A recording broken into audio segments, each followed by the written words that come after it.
शीर्षक शीशे के अंदर। अयान एक अकेला लड़का था। उसे अकेले रहना पसंद था और रात को देर तक जागना उसकी आदत बन चुकी थी। उस रात भी वह अपने कमरे में जाग रहा था। अचानक उसे महसूस हुआ कि कमरे में वह अकेला नहीं है। उसने घड़ी देखी। रात के 3:17 बजे।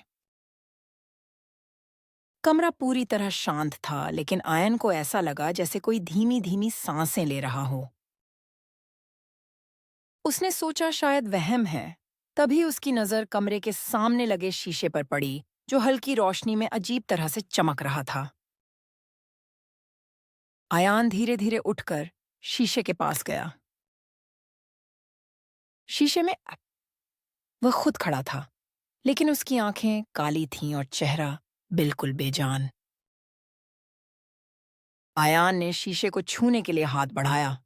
अचानक पूरा कमरा ठंडा हो गया। शीशे के अंदर से एक आवाज आई, तुम बहुत देर से अकेले हो।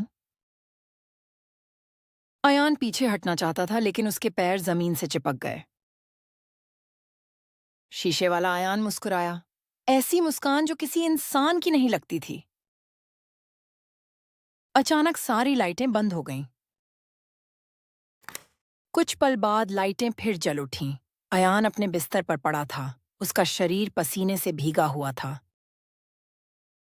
उसने राहत की सांस लेते हुए कहा, बस एक डरावना सपना था।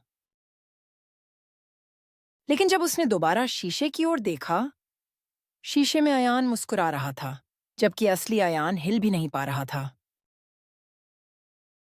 उस रात के बाद अयान को किसी ने ठीक से बोलते हुए नहीं देखा। लोग कहते हैं कि वह अब भी जिंदा है, लेकिन सिर्फ शीशे के अंदर।